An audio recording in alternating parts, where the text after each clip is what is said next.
past, and I think we're going to have a really good one today, guys. This is going to be really interesting. It's going to be way over my head, but we're going to learn a lot. You guys are going to learn with me, okay? And this is really, it's actually a really important topic, and I think it's going to challenge us. And I think that's what we all need, probably more in our lives. And I'm joined by Mauro, a friend.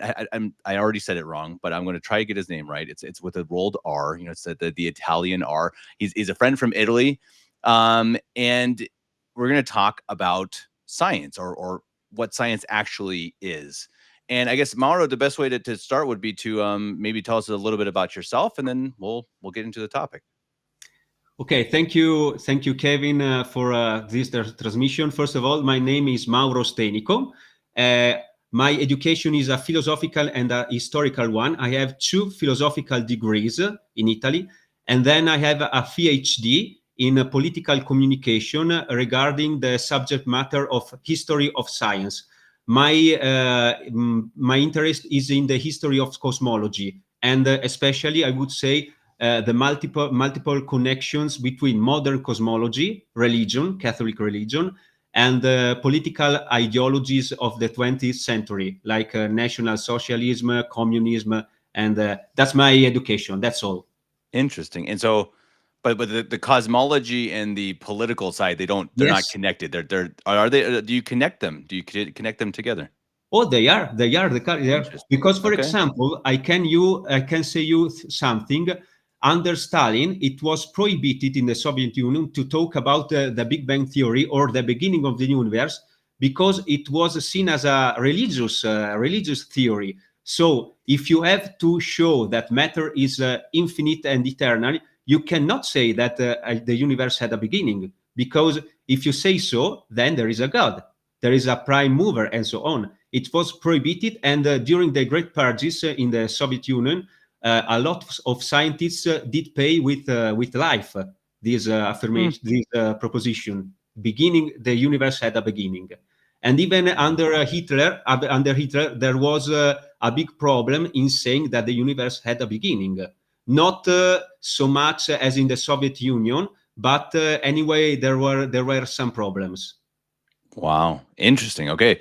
So it's hard to imagine now. I think that we would be persecuted, I suppose, but I think now we see a lot of actual misinformation, right? And actual Yeah, misunderstanding of science. So I don't think yeah. it's necessarily that good scientists are going to be killed or thrown in prison, but it's more that you just don't actually have. I don't, do you actually have good scientists? I suppose that's the question, and I think that's where we want to start, right? So Mauro, what is science actually? I mean, and I think that's what we want to talk about, right? What is it? What do people today see it as, and what should it be? What should we understand it to be? And I think your philosophical background is going to help us hopefully fill in those the holes of what is science. So what is it, Mauro? It's a very, very hard question, but also a fascinating one. Very, very fascinating. Well, from a traditional, I would say, Thomistic point of view, science is defined as, I say it in Latin, the cognitio certa rerum per causas. I try to Okay. translate it. So, the clear knowledge of things in virtue of their causes. I mean, I do really know something if I know its cause. I give you an example, Kevin. For example, everyone can observe the solar eclipse, but this is not a scientific knowledge. This is only the observation of effect. Anyone can see the solar eclipse. Scientific knowledge does come when you know why this natural phenomenon happens. Why is there a solar eclipse? What are its causes? So that's the scientific knowledge. So the cognitio certa rerum per causas. And this is the pre-Galilean, pre-modern definition of science, the traditional one. Even if you read the work of Aristotle and Saint Thomas of Aquin, we can see this definition. In this sense, I would say something which can sound maybe as a scandal to many people nowadays, that in this sense, even theology is a science, because starting from the so-called implicit reveal, from the so-called revelation, theology looks for the implicit revealed. So that set of truths which are implicit in the revelation, in the scripture, and which can be elucidated, which can be made explicit. So Hmm. even now I give you an example. For example, we know for certain that Mary is the mother of God. And then we know for certain that Jesus is God. So we know that Mary is the mother of God. Mary is the mother of Jesus. Jesus is God. So Mary is the mother of God. And this is a rational, logical, coherent procedure, a scientific inquiry, I would say. But as you said before in your question, there is nowadays a different way to see science because nowadays there is a very influent modern bias upon science. I mean, science, so think people today, has only to do with measurable things, with observation, with empirical data, so with matter and material entities. We cannot hear today that theology is a science, but theology is a science. Actually, keeping in mind the traditional definition of science, we can understand that science in general is something based on three premises. I propose three premises as some philosopher of science do say. First of all, an object, an inquiry subject, which can also be non-empirical, for example, as it happened in mathematics. So science has not only to do with matter, with material entities. Second, the application of a logical reasoning, because we have to ensure the connection between premises and conclusions. So the logical reasoning. And then the third condition is the epistemological foundation. That is, how do you proceed in a given science? For example, in physics, we always have two parts: the theoretical part, theory, and then the practical one, experience. So you have to prove your theory with observation, with experiments, and so on. That's the general definition of science seen in a traditional or Thomistic way. So science is not only material science, empirical science, or natural science, but even theology and even philosophy can be a science and is a science. And so is that different than, so you started at the beginning, you said that that is a pre-modern version of it, and that was pre-Galilean. So Yeah. so are you, I guess you're going to explain exactly what, how does the post-Galilean way of thinking, I guess, I mean, what did he propose, I suppose, that changed this? Yes. Do you want me to do it now? We can do. You can save it for later too. If you're planning on it, then you can save it for Okay. later. No Okay. problem. Yeah. Okay. I think we can say it later. That's a very Sure. important point. But first of all, maybe we need to go deeper into the philosophical foundation of science. Perfect. Let's do it. Okay, so here we can see an opposition between realism and idealism as a philosophical foundation of science. So, within the Thomistic tradition, realism is the philosophical foundation of science, and realism is the opposite of idealism. Idealism, as you know, sees nature as a projection of a mind. So, in the critique of the pure reason, Immanuel Kant, who is not really a pure idealist, but anyway, it doesn't matter now. Kant says it is impossible to know what or how things really are. So we can only know the appearances of things, how things do appear to us, the so-called phenomena. Kant call them the phenomena, but not the essences of things. So how a thing and what a thing really is, the so-called noumena. And if you see, Kevin, we can say that this has only implications, consequences on modern ethics, because nowadays even male and female characters Yeah. are seen as a projection of the mind, or a way of feeling, or an emotional way, or the product of a social convention. This is a product of idealism. So if we permit idealism to enter into ethics, into science, we have these results. So we have scientists, for example, confirming male and female are not only natural data, but way of feeling, of personal feeling, Hmm. or social convention. So that's to say that philosophy can also create science and a different way of understanding science and looking into nature. This is idealism. Then there is the realism.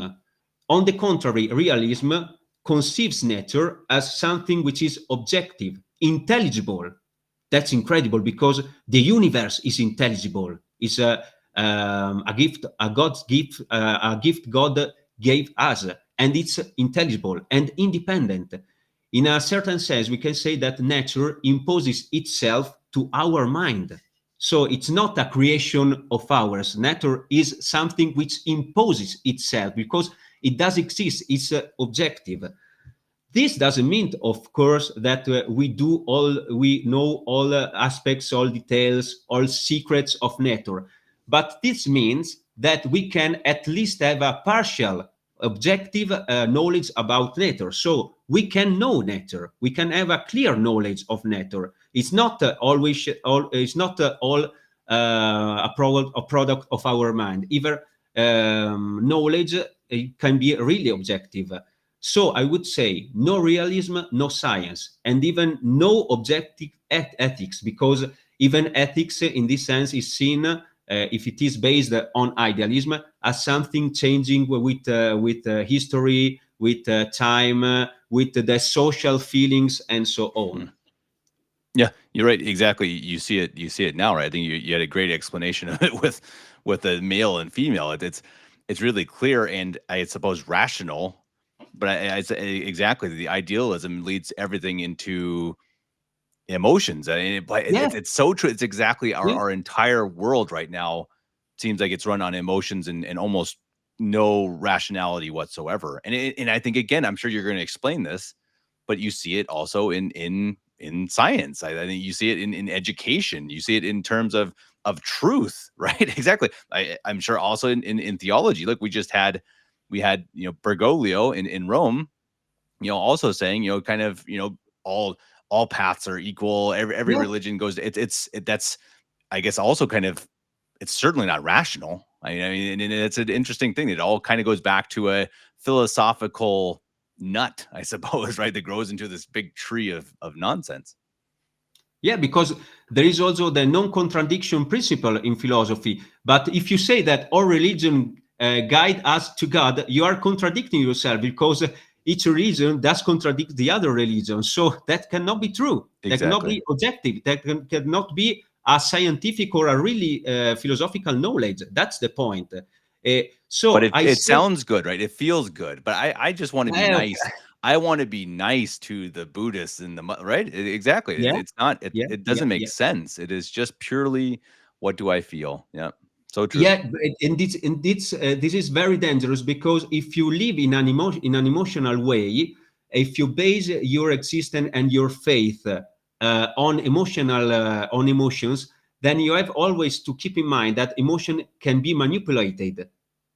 I can manipulate your emotion as I want, with propaganda, with television, with newspapers, and so on, with images and so on. So, if you will live not as rational beings, because today I think, Kevin, we lost reason. We have lost our reason and the capacity of reasoning, and we live as emotional animals, so to say.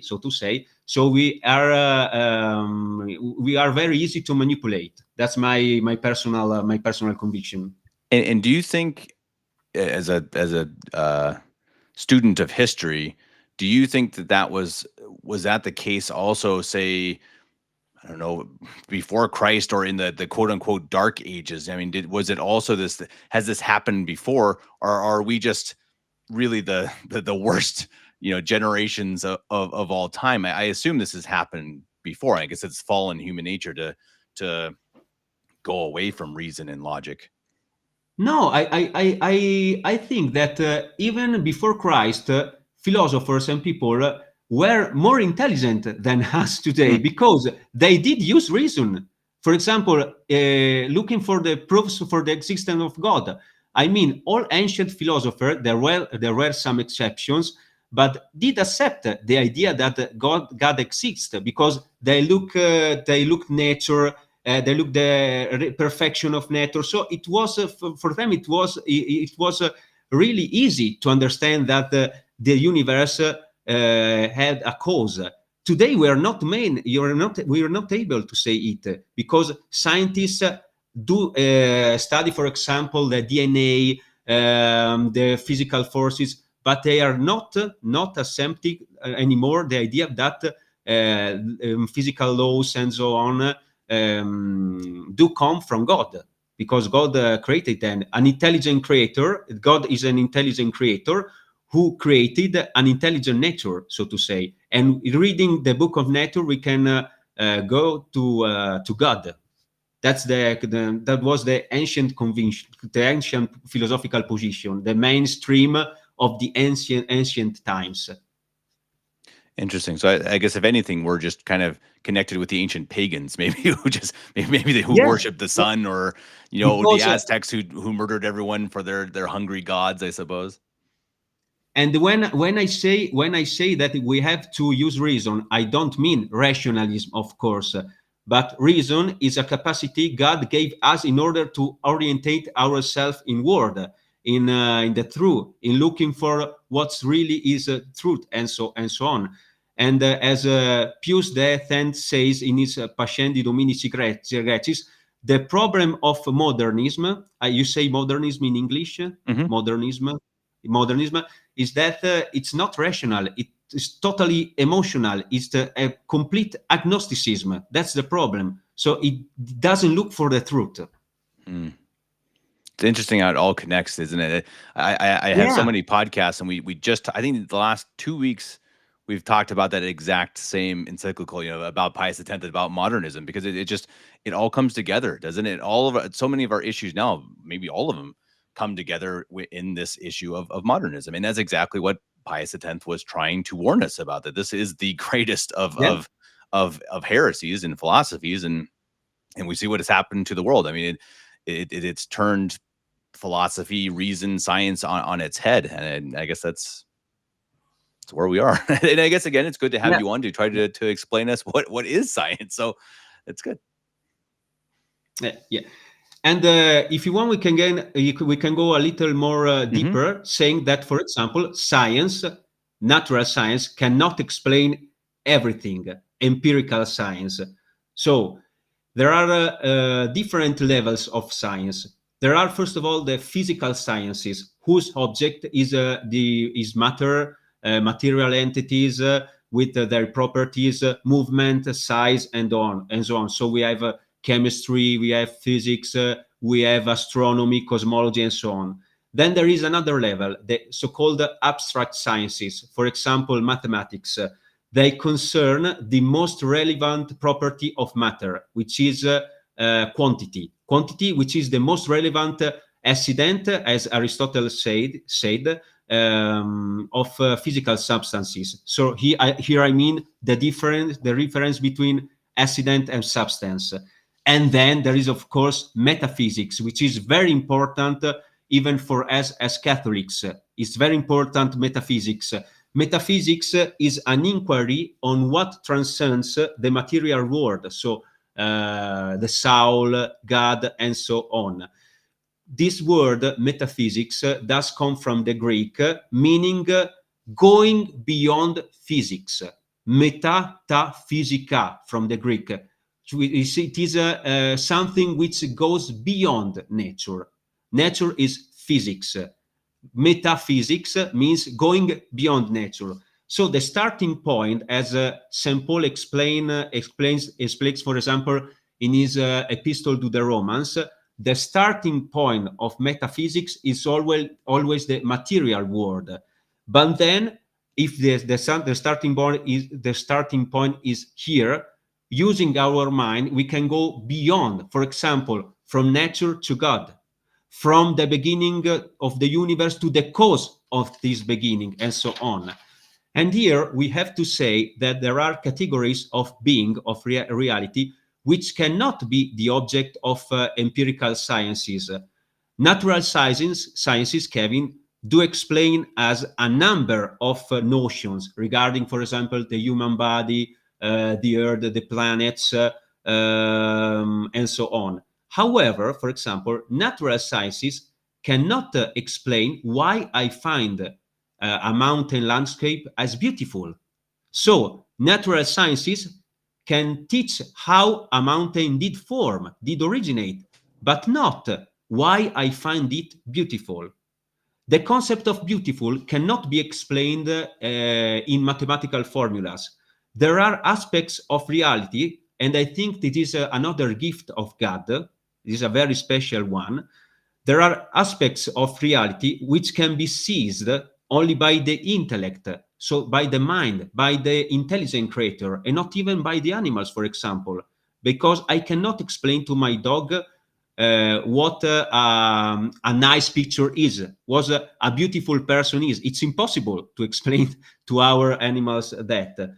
I don't know if you can explain to a modernist what natural Oh, beauty is. Right? I yes, mean, right? It's interesting. I was just did a bike ride today, and we live in a beautiful area in Bavaria. So we have beautiful homes and churches and mountains, and it's very nice. And we're about a 10-minute bike ride from Austria. So I biked into Austria, and as soon as yeah, you bike into Austria, they have fewer regulations, and so they don't have as nice buildings. And right on the border, this building that's just square. It's this square box, just like, and it's black, and it almost doesn't have any windows. And the first time I saw it, I remember thinking to myself, I know that is either a museum or it is a government building, right? It's the government, or it's something to do with art. And of course, yeah, I think it's a government. I'm not even sure what, but something from the government of Austria. And it just shows you again, it's such an example again that they. I'm kind of going off topic, I know, but it's interesting to compare this, how even though we can't explain why we find a mountain or a tree or a beautiful church beautiful, I suppose there's still some symmetry in it, right? There's something to it that we know is good or bad, and it's something that yeah. the modern world is actively trying to destroy, and it's another interesting part of the puzzle, I suppose. Yeah, it's sufficient that you do look, for example, to modern churches in Yeah, yeah, comparison with ancient ones, with exactly. medieval ones. Terrible, terrible. We have lost the sense of beautiful. We have lost the sense of beautiful. That's terrible. That's terrible Absolutely. because even in the poor villages, the churches were always beautiful, even in the poor villages in the ancient times. Nowadays, not so. We are destroying ancient churches. It happened, for example, here in Trentino, in a very beautiful and ancient church. It was destroyed in order to make a new church, modern one, which is uh, terrible. You Mm. can see it. It's a square, as you say, which has absolutely nothing spiritual, nothing, nothing. So you can't even pray because it's like you were in a how do you say, in a stockage, in a house, in a wardrobe, as you say. Yeah, like a warehouse or something, right? It's just Yeah, a okay, just a yeah, okay. just a Yeah, block building. That's yes, yes, of course. crazy. So I said what we discussed together now because I wanted to make this point. Natural sciences can and experiments cannot exhaust reality. How would you explain this as a question? For example, using mathematical formulas, the sweetness of a musical melody, or my emotion when I think to people who passed away. How can you describe using Darwinian terms, using, for example, the principle of the survival of the fittest, the personal sacrifice of the Christian martyrs of the first centuries?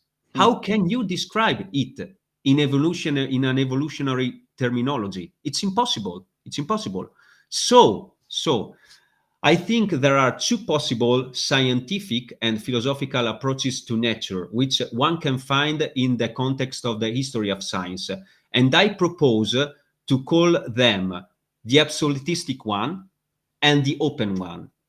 and these are scientific and philosophical approaches to the study of nature. So the absolutistic one, which is nowadays predominant, is a complete and blinding trust in methodological materialism. So, since my senses can feel nothing except matter and material entities, and since I cannot make experiments on spiritual entities, on immaterial entities, realities, so everything which exists is matter or does come from matter. So everything or reality is material and there is nothing else. Stop. So the material world and stop. No soul, no God, no intelligence allowed. In this sense, for example, if you look to the field of the neurosciences, one has to say that the mind is the product of the brain. So no brain, no mind at all. And mind cannot be seen as something independent from the brain, from an organ, from our physical body. God is an ideal projection of the mind. I give you here two historical notes. After having received a little complaint from Napoleon because he hadn't mentioned God in a book about the universe, the French astronomer Pierre Simon de Laplace simply answered Napoleon, "Sir, I have no need of that hypothesis. So I can explain the universe without using God." And this is the approach which is nowadays predominant. I have no need of that hypothesis. So matter is everything. The universe is self-sufficient. No God, no intelligence. I don't need them. And the very popular British cosmologist Stephen Hawking, who passed away some years ago. I think it was 2018. I think I don't remember, but that's not the point. Talking about the theory of everything, which is a theory which could explain all reality using possibly one formula, one mathematical formula, or a few formulas. He wrote in a book that the theory of everything, I'm gonna quote it. The theory of everything would be the ultimate triumph of human reason, for then we would know the mind of God.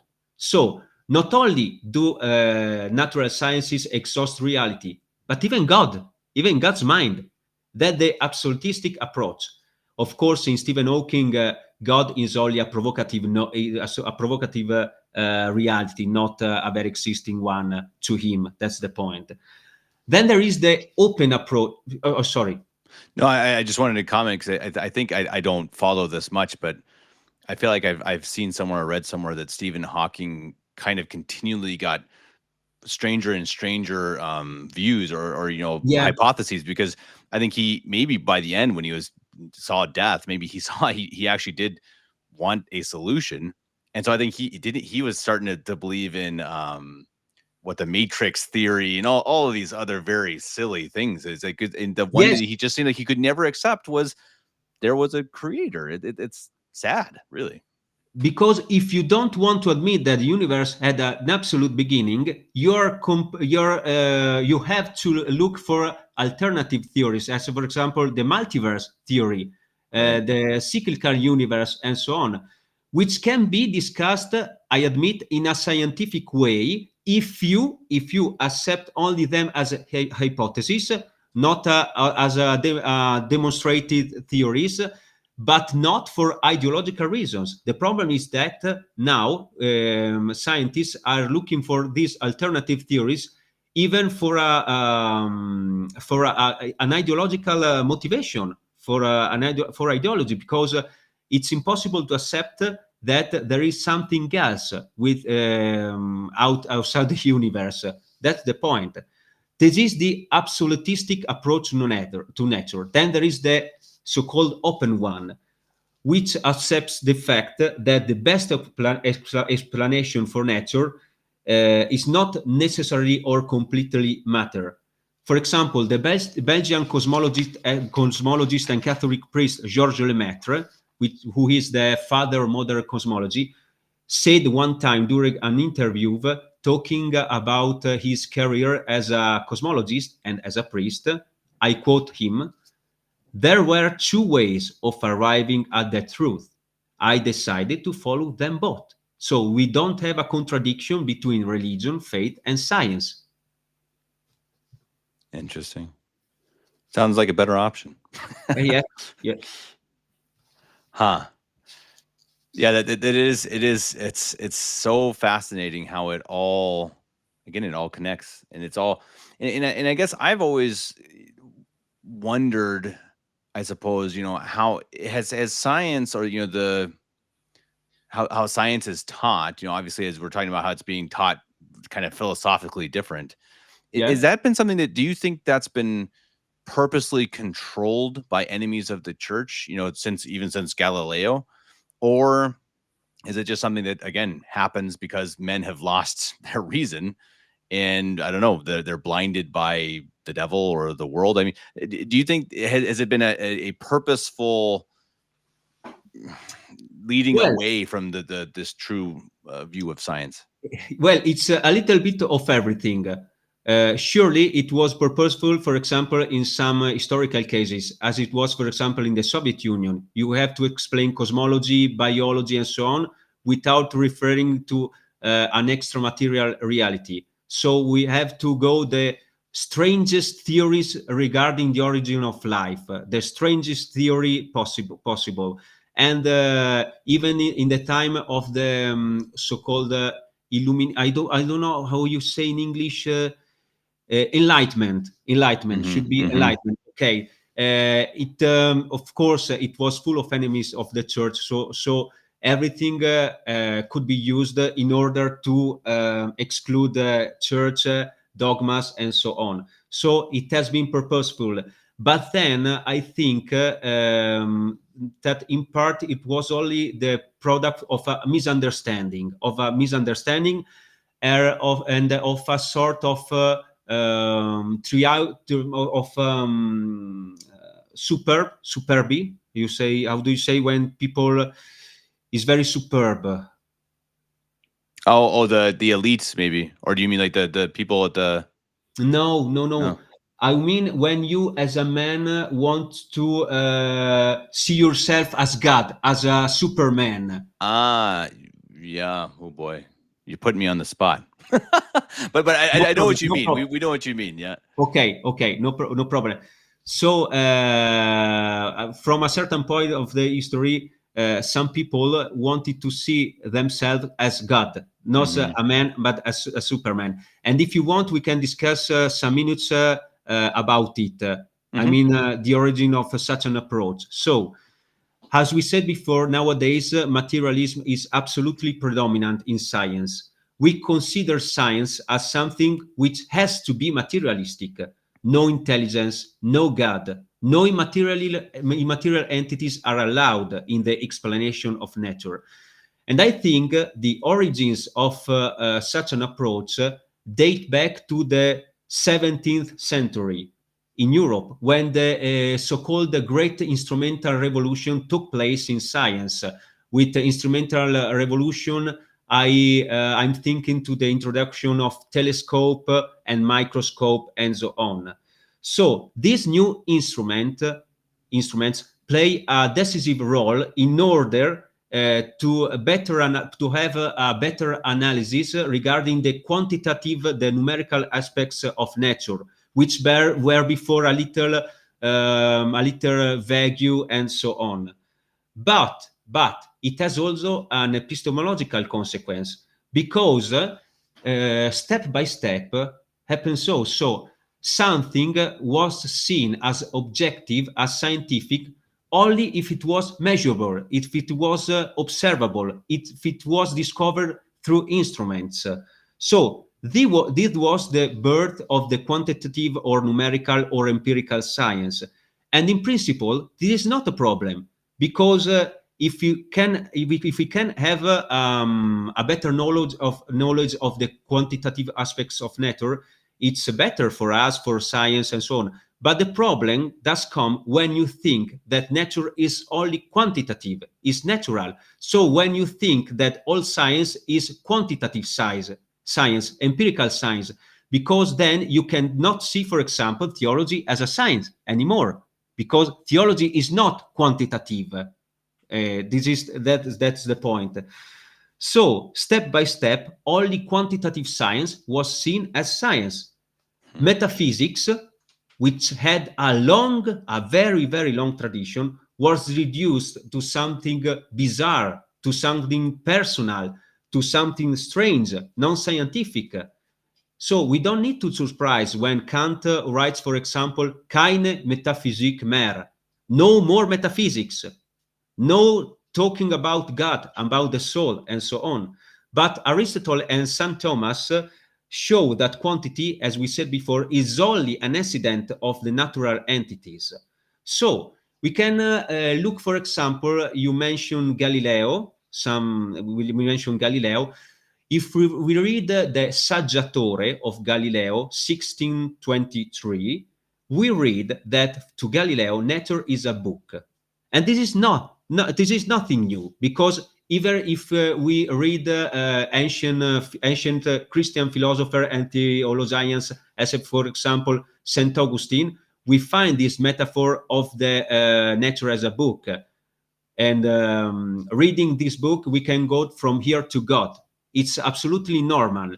But the problem is that there was a time in which people began to think that nature was only mathematical. So Galileo says nature is a book which is written in mathematical terms, Hmm.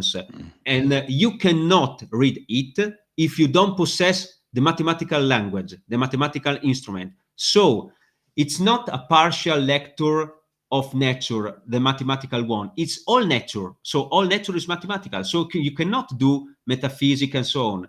So, for example, Galileo said you cannot talk about the essences of things. We cannot know what a thing really is, as Kant, for example, like Kant. But there was also a deeper development of things. In the 17th and in the 18th centuries, the elaboration of more precise instruments for measuring time, I mean clocks, more precise clocks and so on, caused the growth of the mechanistic paradigm of nature. The universe was seen as a great machine, as a great clock, based on precise rules. Of course, the machine and the rules were created by God, by a God. We don't know what God now, by a God, but with an initial act of creation. But then, after this initial act of creation, the universe could work alone, independently. So you understand that from here to the idea of the self-sufficient universe, the passage maybe was gradual but inevitable, as it was the passage from here to scientism. So science as the solution for everything in the existence, scientism, which is a blinded faith in science, but in material sciences, for example. Interesting. So it's interesting that okay, so scientism is so it's like the mathematical version. So you take out the metaphysics, et cetera. Okay, that's interesting. That it actually makes sense. It even though it's late, this is connecting. You must be doing a good job. So please continue. So here is, of course, here is a big philosophical mistake. One cannot affirm that since immaterial entities are not observable, for example, we cannot observe the soul. We cannot observe the soul, so they don't exist. Are justice and truth, for example, measurable? No, but they do exist, and have been the subject matter of a great discussion in the history of philosophy and theology. So I would say that metaphysical entities are not measurable. Anyway, they are knowable. They do exist. Okay, so in this sense, experiments, observation, natural and empirical sciences don't exhaust reality. That's the sense.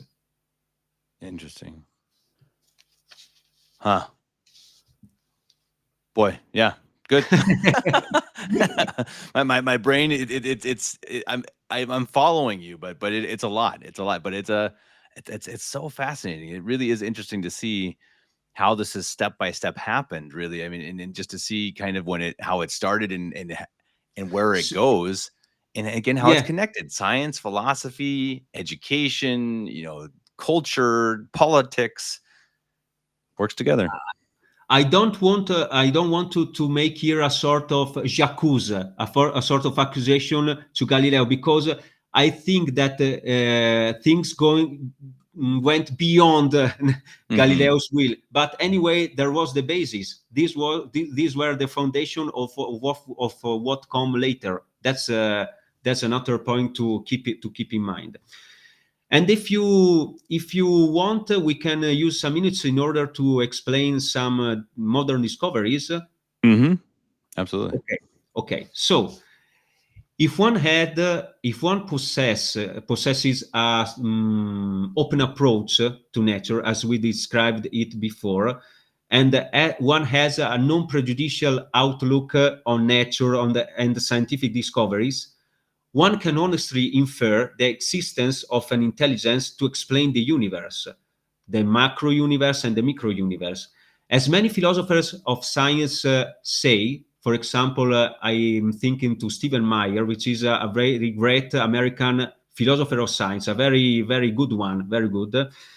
In our common experience, it is completely normal that when we have to do with an intelligent structure, for example, a software, a book, or a clock, which I find in a desert, we usually refer to intelligence in order to explain it. So you will never say, Kevin, for example, will never say that a clock on a mountain was created by the chance, Hmm. but by an intelligent being. And this is a coherent, this is a logical procedure, because each effect has to be explained with an adequate or proportional cause. And this is the cause, the very important philosophical principle of the proportionality of cause. I mean, a cause must be at least as perfect as its effects. Should an effect possess more perfections than its cause, then there would be a part of the effect which we cannot explain. And this can be a miracle or magic. So, for example, if one can honestly and completely explain a material effect using material causes, then it's arbitrary to look for spiritual causes. But if the materialistic explanation is not sufficient, then I think it's prejudicial, anti-philosophical, and anti-scientific to exclude a priori every intelligent cause. Some examples. It is very hard to explain, even nowadays, the birth of life from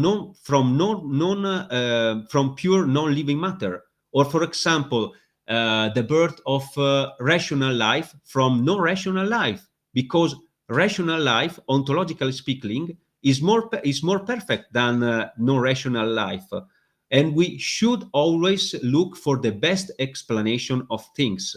And if the materialistic explanation is not the best one, then we have to exclude it and look for something else, even in science, And we can give here some examples coming from the 20th century science. For example, the universe is not eternal. We have the Big Bang Theory. Of course, we can discuss on it as we want, because there are limits, there are points which are not very good explained. I do agree. But nowadays, if you look to scientists in general, there is this acceptance of the idea that our universe is not eternal. But then there are the materialistic scientists who goes beyond and say that everything did come from the multiverse and so on. But I propose here a simple reasoning, which is also known as the Kalam cosmological argument. So, Everything which has a beginning has a cause. The universe had a beginning. The universe has a cause. But, but the beginning of the universe was also the beginning of matter and energy. So we cannot explain the beginning of matter and energy using matter and energy. We Mm. have to look for extra material causes. That's very important. Then the fine tuning of the universe, the four fundamental forces, the masses of the elementary particles, and other cosmic properties do possess the very precise values for permitting an order universe to exist and even the existence of intelligent life. And such values do result extremely improbable if we look at the range of possible other values which are not compatible with life, with order and life. So it's not a question. It's not a point of chance that everything went good for us, but there was a selection of this point. And even if we look, for example, at the special properties of water, we can also infer that there is an existent an intelligence in water. I don't mean water is intelligent. I am not an animist and so on, but I mean is the result, the product of an intelligent mind. Even water. For example, if you go on my channel, which is a YouTube channel, Scuola di Filosofia di Fornace, I published 3 weeks ago a long interview with the great scientist Michael Denton, and it's in English, so you can understand everything because the interview is in English. We'll attach that link. I mean, we'll make sure you send me that link. We'll attach it Okay, in the show notes because no one's gonna find that channel. We'll attach okay, your channel in the show notes because I think everyone's like, you said that way too fast. But definitely we'll attach that in our show here. okay. And Michael Denton, Professor Denton, does explain in this interview the incredible, very astonishing properties of matter on the Earth, and how these properties are really the product of an intelligent mind. So there is a fitness in nature, the fitness of nature, and you can see this fitness even in the smallest part of it. And then the DNA that was an incredible discovery in the 20th century, an extraordinary container of information lies also in the smallest cell of a living being, and this container is a very sophisticated mechanism for the storage, for the elaboration, and for the transmission of information, much more complex than the most complex informatic database. And then there are the problems of the Darwinian evolution, which is today seen as a paradigm by most of the scientists, but which has problems. For example, Darwinian evolutions does affirm slow changes in the living forms, so new animal forms coming from simple and common ancestors. And there should be a number of intermediate forms throughout a very long geological period. But at the time of the so-called Cambrian explosion, which happened 441 million years ago, during a geologically very short time of 20 million years, which geologically speaking is very short, most of the phyla are the taxonomical groups of complex animals, did appear on Earth. And these phyla, these animals, these new species were very different from the previous one, which had been unicellular and so on. And it's very difficult to explain this, the beginning of these new life forms. Then it's very difficult even to find the so-called missing links. Where are the missing links between chimpanzee, man, and so on, anthropomorphic chimpanzee, and so on? And then, this is the last point I want to show. As Stephen Myers explains, there is, for example, even an engineering problem In order to obtain a new life form from a pre-existing one, for example, in order to build the first primordial living cell starting from non-living chemicals, we need an infusion of new information, so of new perfections. Where does this new information come from? That's the point. Hmm.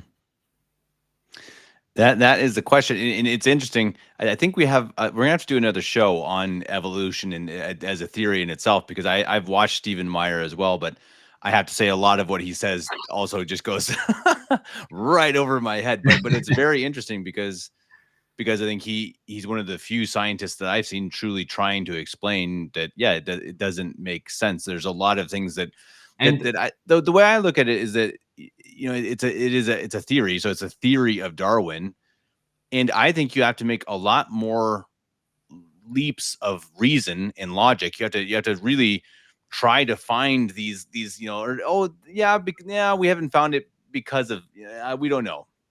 You have to make more leaps for that than simple creationism, or I don't know what you want to call it, but that God made, Adam and Eve, they made the earth and the Mhm. animals, and I think that's it. To me, it's just even more logical, and I think and from what I've heard today, I think it's also more scientific, and I think it's something that I would love to have you on again to talk more in depth about Can evolution, I because it's a very interesting theme for me.